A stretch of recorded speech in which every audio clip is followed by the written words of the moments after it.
Servus, Glück auf und herzlich willkommen zu einer weiteren FC Bayern Reaction. Leute, diesmal nach dem 3:1 Sieg beim FC Augsburg im Bayerischen Derby am 28. Bundesligaspieltag. Und bevor wir da reingehen, wie immer der Hinweis, wenn ihr noch nicht abonniert habt, macht das gerne, damit unterstützt ihr einfach das, was ich hier so tue. Vielen lieben Dank dafür. Und damit rein in den Bums. Abfahrt. Das würde ich nicht. So, herzlich willkommen zur Pressekonferenz nach dem Spiel des FC Augsburg gegen den FC Bayern München. Ich begrüße die beiden Trainer, Vincent Kompany und Jes Torup, und euch natürlich auch ganz herzlich. Ja, servus. Endstand 1:3. Gratulation an unseren Gast. Herr Kompany, wie haben Sie das Spiel gesehen? So, first of all, I think it was Friday night game, so I think it was a game with a lot of anticipation. We played against an opponent who had an extreme amount of confidence and showed tremendous improvement this season. I mean, they were good the first time, but we came to a place where we expected a really difficult game. And of course, that's why we are really happy with the result. I think, you know. Ja, wir sind jetzt halt auch einfach in der Phase, wo nur noch die Resultate zählen, Alter. Machen wir uns nichts vor. Ja. Also klar ist es schön, wenn wir überzeugend spielen, wenn wir gut spielen. Wir haben heute auch nicht schlecht gespielt oder sowas. Alles gut. Aber natürlich ist gerade der Faktor Resultat. Ja.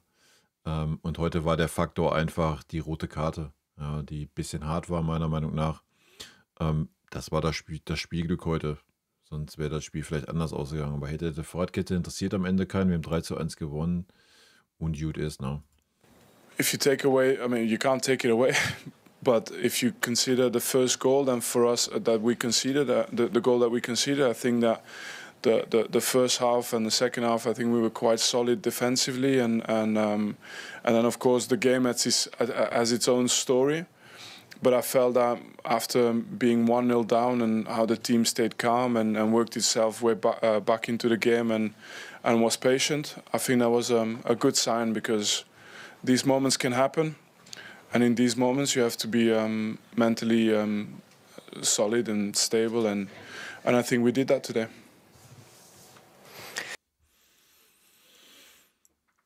Jein. Ja, also ich weiß nicht, ob das alles so souverän und stabil war. Ja, teilweise zweite Halbzeit, ja, gehe ich natürlich mit, aber auch bedingt, dass das Augsburg zu 10 war und erstmal darauf bedacht war, hinten nicht noch 1 zu kassieren, sondern mit 2:1 in die Schlussphase zu gehen und vielleicht einen Punkt klar zu machen. Wenn ich an Conny Leimer denke, war die Seite mit Sicherheit nicht souverän und stabil. Ja, also nee, ich gehe da nicht ganz mit. Ich gehe da mit, ja, als Ergebnis ist das, was zählt. Und das haben wir geholt. Dankeschön. Yes, wie hast du es gesehen? Hallo in die Runde. Vincent, congratulations with the victory. Amazing job you're doing. And I wish you all the best in the upcoming games, both in the league and in Europe. Ich habe meine Mannschaft gesehen. Die hat alles versucht. Wir haben jetzt heute gegen den besten Mannschaft in Deutschland, wahrscheinlich auch in Europa, gespielt. Wir haben Möglichkeit zu zeigen, wo stehen wir jetzt. Wir kamen mit viel Selbstvertrauen, 11 Spiele ohne Niederlage. War sogar ein 1:0 in Führung gegen die großen Bayern. Hat das bis 1:1 in die Halbzeit, war eigentlich zufrieden, hat ein paar Anpassungen gemacht, und ich habe eigentlich das Gefühl, in der zweiten Halbzeit habe wieder das Spiel, sag mal, im Griff, wo wir wollten. Und dann natürlich ein entscheidender Punkt im Spiel ist das gelb-rote Karte. Ja. Und Sekunden nachher kam das 1:2 und dann wussten wir schon, ab da wird es ganz schwierig gegen den... Ja, gehe ich 100% mit. Und das ist ja auch, was ich meine mit Spielglück. Ne? War eine harte Entscheidung, die gelb-rote Karte, definitiv. Ja, die Frage ist, musst du da hingehen, so, wenn du gelb hast? Weiß ich nicht, ist am Ende des Tages auch sein Job.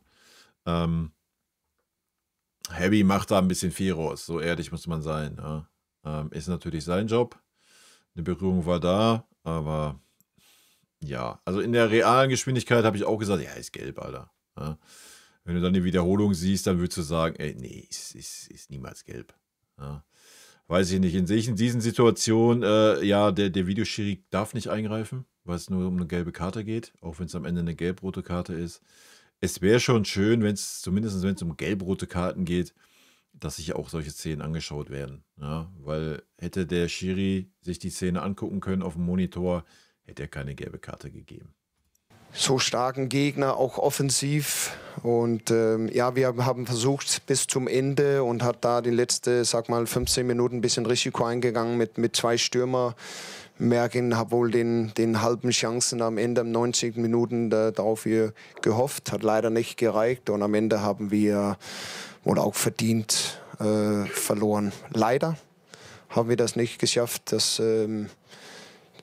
Journey weiter so machen, aber wir müssen jetzt gucken, das nächste Spiel kommt und wir schwierig genug gegen Bochum. Dankeschön.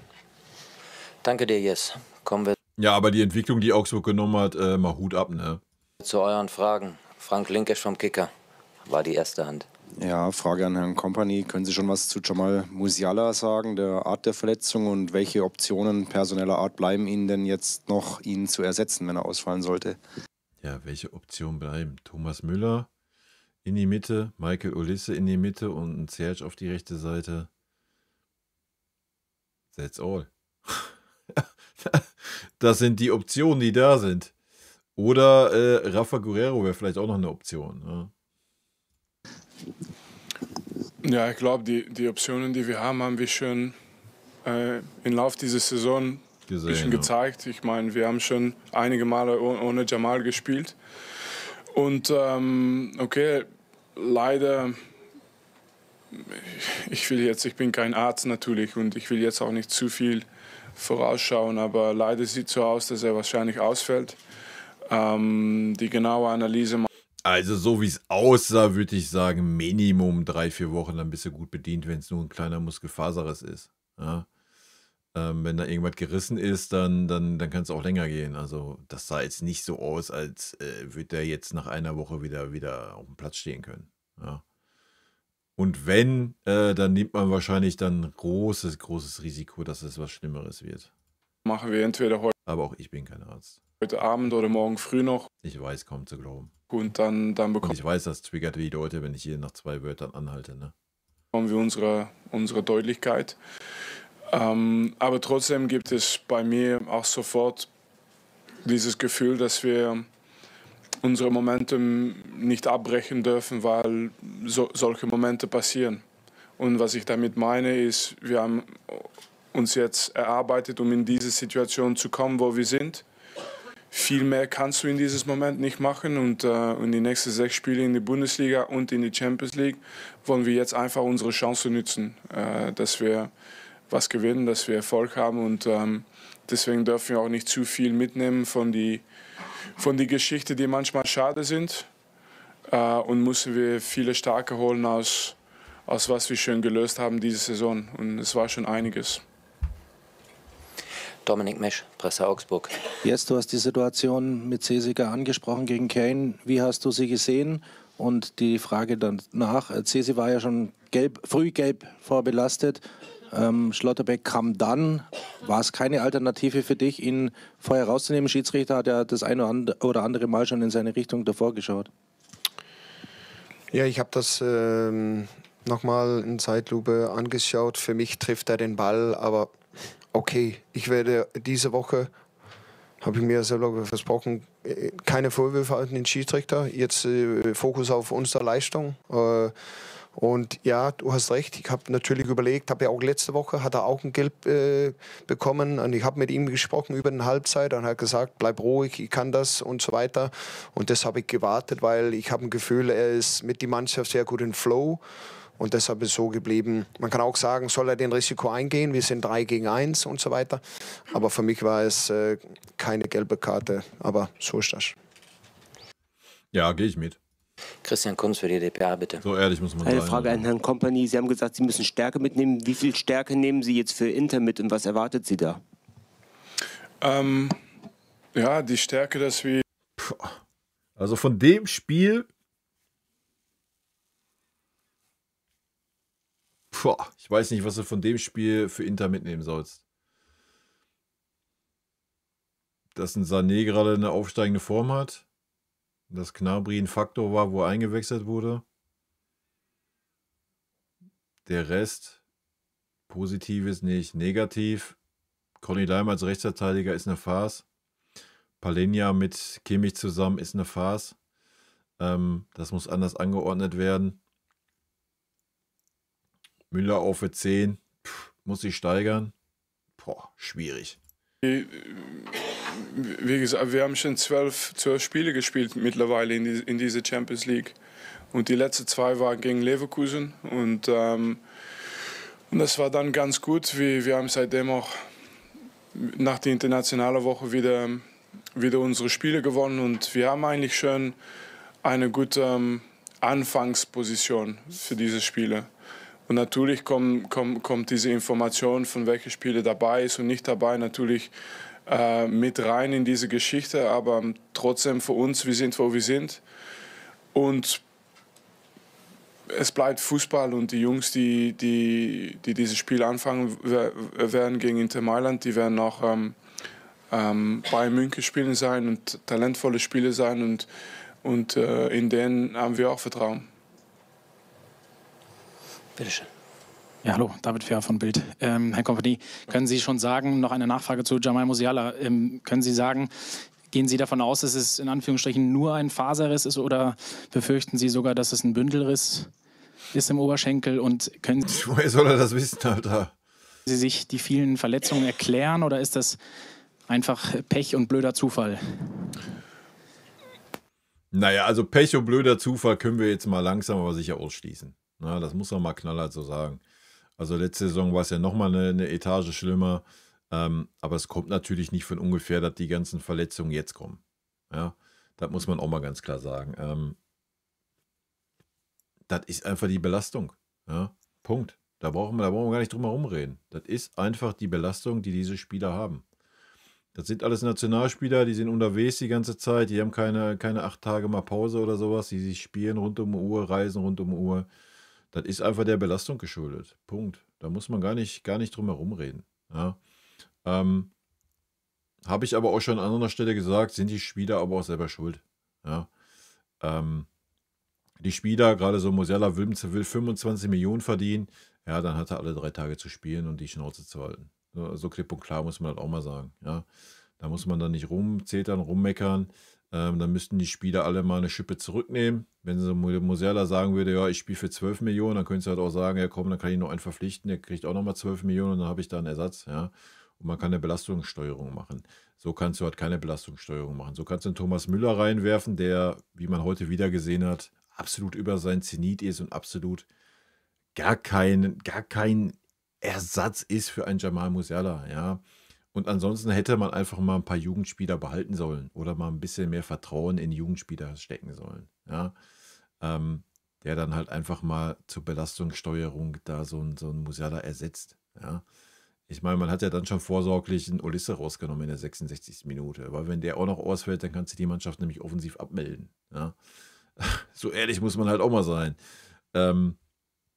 Das ist halt eine ganz schwierige Geschichte. Ja, die Spieler wollen immer, die pressen alles aus den Vereinen raus. Und auf der anderen Seite beschweren sie sich dann. Ja, ich weiß jetzt nicht, ob sich Musiala beschwert, aber am Ende des Tages kannst du als Verein dann halt einfach auch keine Rücksicht drauf nehmen. Wenn die Spieler 25 Millionen verdienen wollen, dann kannst du nicht anfangen und sagen, jo, ich verpflichte noch 2 Spieler für diese Position, damit mein bester Spieler eine gute Belastungssteuerung hat. Das geht dann halt einfach nicht. Ja? So, Punkt. Also ich habe im Moment noch nicht die Informationen über wie lange er ausfällt und was für Verletzungen er hat. Und nochmal, es ist, ich will die Kontext nicht vergessen. Also ich war 3-4 Tage weg. 3-4 Tage weg in die internationale Woche, habe mir gedacht, die Kader ist alles perfekt und auf einmal waren erstmal 3 Spieler rausgefallen auf eine Art, wo, ja, ich meine, 2 waren mit der Nationalmannschaft und eine, das ist manchmal so und dann darfst du nicht alles reinmischen. Wir haben bis jetzt sehr gute Arbeit geliefert. Die Jungs sind, haben viele Spiele gemacht. Aber in so einem Moment, wenn sowas passiert, musst du einfach nochmals Vertrauen haben, dass die anderen Jungs die Mannschaft auch weiterbringt, weil das passiert halt in einer Saison. Und dass, wenn Jamal zurückkommt, dass er zurückkommt in eine Mannschaft, die die nächsten Schritte erreicht hat. Und wie lange und wann, das werden wir morgen wissen. Marion Bukluga, bitte. Yes, ich weiß, die Enttäuschung ist groß. Wir hatten vorhin auch Giannoulis in der Mixzone, da war es ähnlich. Aber vielleicht möchtest du doch ein paar Worte verlieren zu seinem Tor. Nochmal? Zum Tor von Dimi. Ja. Trotz der Enttäuschung, aber es war ja ein Tor für uns, für euch. Ich glaube, wir freuen uns alle. Hast du gesagt, für uns? Unparteiisch ist es nicht mehr. Ja, wir freuen uns alle über den Tor von Dimi. Er hat über viele Jahre kaum ein Tor gemacht und hat ihn heute gemacht und auch die Art und Weise, dass er das Tor gemacht hat, darüber freuen wir uns alle und er hat viel daran gearbeitet durch die Woche. Er ist sehr offensiven Schiene und heute hat es geklappt. Leider hat es nicht gereicht für Punkte heute. Also ich habe Fragen. Wer an unserer Seite sagt jetzt auch für uns, wenn Sie die Frage stellen? Ich finde das super. Da ist Verbundenheit da, nicht wie bei uns. Obwohl wie hieß er denn? Er hat doch diese Saison erst aufgehört. Ach, ich komme jetzt nicht auf den Namen, Alter. Dieser blonde Kleine. Der hätte auch für uns gesagt. Von unserer Seite? Ja, ich finde das super. Also das braucht man manchmal auch. Von unserer Seite noch Johannes Graf, Augsburger Allgemeine. Ich werde jetzt nicht uns sagen. Die Spielweise war halt ein bisschen eine andere als in den vergangenen Wochen. Ihr habt wesentlich früher angegriffen, habt auch trotz des FC Bayern davor nicht Halt gemacht, früh anzugreifen. Inwieweit ist es jetzt eine Marschroute auch für die nächsten Spiele, in denen ihr doch immer noch was gewinnen könnt in dieser Saison? Ja, das war wohl auch die Erkenntnis über die letzte Woche oder zumindest letzte Woche in Hoffenheim, wo ich nicht zufrieden war, zumindest nicht mit der ersten Halbzeit. Und ich wusste, wenn wir nur Bayern den Ball gegeben und gesagt, da können die das Spiel kontrollieren, dann hatten wir sowieso keine Chance. So unsere Chance lag, die Gegner versuchen zumindest die hoch unter Druck zu setzen, weil da war unsere Möglichkeit mit hohe Ballerobern, Umschalten, Spiel, Standards und so weiter. Und hat wohl momentweise sehr gut geklappt, mit viel Energie, Intensität ins Spiel reingepackt. Und mit der Leistung bin ich eigentlich zufrieden, aber wir haben heute verloren und deshalb kann ich natürlich nicht zufrieden sein. Zum Abschluss Dominik Mesch nochmal. Herr Kompany, ich sage jetzt nicht uns, aber in den letzten Tagen gab es Diskussionen oder Berichte über Thomas Müller, der ja für euren Verein sehr wichtig ist. Wie wichtig ist oder wie schlecht ist es in so einer Situation mit so vielen Spielen, mit wichtigen Spielen, dass solche Diskussionen auch im Umfeld sind, auch jetzt bei den Spielern draußen wurde das ja sehr oft heute angesprochen. Ja, weil wir können nicht alles mischen. Was draußen ist draußen. Was drinnen passiert, ist total anders. Bei uns geht es jetzt um diese Champions-League-Siege. Vor allem kommt ich habe es ja schon bei der anderen PK gesagt, vor allem kommt diese ganze Diskussion ja nicht von Bayern-Seite oder von Thomas Müller-Seite, sondern von irgendeiner verkackten Bild-Zeitung mal wieder. Ja? So, es gibt gerade wieder nichts Beschissenes zu schreiben über den FC Bayern. Ja, es läuft alles, wir gewinnen die Spiele, wenn auch nicht mit Glanz und Glorie. Was machen wir dann für ein Fass auf? Wir machen natürlich dann das Fass auf Thomas Müller. Ja, ganz kurz in 3 Sätzen. Thomas Müller ist im 2. Jahr Ersatzspieler und verdient 20 Millionen Euro im Jahr. Über was reden wir? Jeder, der die Müller-Doku sich reinballert auf Prime, sieht, dass Thomas Müller schon im letzten Jahr in der Winterpause weg wollte, weil Thomas Tuchel ihn nicht hat spielen lassen. Ja. Thomas Müller ist selber nicht mit dieser Situation zufrieden. Ja. Und der FC Bayern kann nicht für einen Thomas Müller, der wenn Jamal Musiala verletzt ist, mal spielen darf, ansonsten mal für 5 Minuten aufs Feld kommt, 20 Millionen Jahresgehalt zahlen. Das geht halt einfach nicht. Ja. Also, was ist der Way to go? Thomas, möchtest du noch ein Jahr spielen? Du bist ein verdienter Spieler. haben wir kein Problem mit, weil er auch vom Typ her passt. Komm, du kriegst deine 3, 4 obligatorischen Mille, dann kannst du gerne noch ein Jährchen bei uns machen. Ansonsten, wenn du unbedingt Fußball weiterspielen willst, gehst halt noch mal ein Jahr, 2 in den USA und kickst da ein bisschen rum. So, oder du beendest deine Karriere. Dass er die Karriere dann nicht durch die große Tür beendet, ist er selber schuld. Ja. Der Zeitpunkt wäre vor 2 Jahren gewesen. Sorry. Ja. Ganz einfach, sportlich ist ein Thomas Müller nicht mehr, ich weiß nicht, wie sich manche Experten immer dahinstellen und sagen, Thomas Müller ist immer noch der entscheidende Faktor. Nee, ist er nicht. Haben wir heute wieder gesehen. Ja, da kommt nichts mehr. So, klar, kann er irgendwann mal einen Geistesblitz haben, aber das Leistungspotenzial ist einfach nicht mehr da. Natürlich jetzt auch daran geschuldet, dass er keine Spielpraxis hat, möchte ich gar nicht abstreiten. Aber der Mann ist 35, ja, und die Spielweise passt halt auch einfach nicht zu den Spielern, die gerade auf dem Feld drumherum stehen. Ja. Also von daher, das Thema wird aufgebauscht, Alter, das ist lächerlich. Es geht jetzt um diese Bundesliga-Titel. Es geht um die Arbeit, die wir immer zusammen machen. Und es ist manchmal schwierig zu verstehen von draußen, aber diese Top-Level-Profis, so gehen die damit um. Nicht nur jetzt, aber deswegen sind die hier. Und Thomas Müller geht doch damit eh nicht um.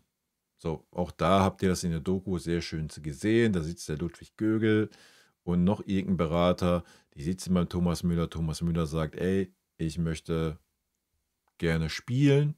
Das heißt, ich möchte nicht mehr beim FC Bayern bleiben. Das heißt, er wird seinen Beratern sagen, pass mal auf, ich beende meine Karriere. Oder er sagt seinen Beratern, such mir noch einen Club, wo ich noch mal 1, 2 Jährchen spielen kann. Ja, so. Oder er sagt, ja, ich würde gerne beim FC Bayern bleiben, aber ich will da mindestens x Millionen haben. So. Und den Rest machen die Berater. Das macht ja kein Thomas Müller selber. Er ist ja kein Joshua Kimmich, Alter. Hier. Und wir haben uns vorbereitet für dieses Spiel. Wir wollten gewinnen, alle zusammen. Und diese Priorität ist schon das Allerwichtigste. Und was natürlich gerade in dieser Phase der Saison, ne? Außerhalb passiert, das versteht jeder. Das ist auch völlig normal.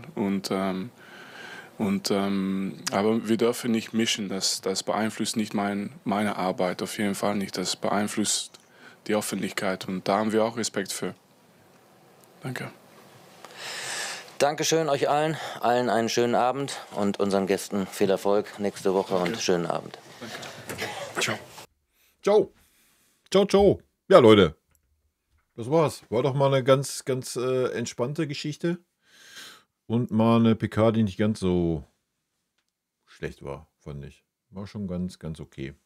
In diesem Sinne wünsche ich euch ein super duper Wochenende, Leute. Rot-weiße Grüße gehen raus. Vielen lieben Dank für euren Support hier auf dem Kanal. Haut rein, bis dann. Bis Montag im Stream, wer Bock hat. 18 Uhr live auf Twitch.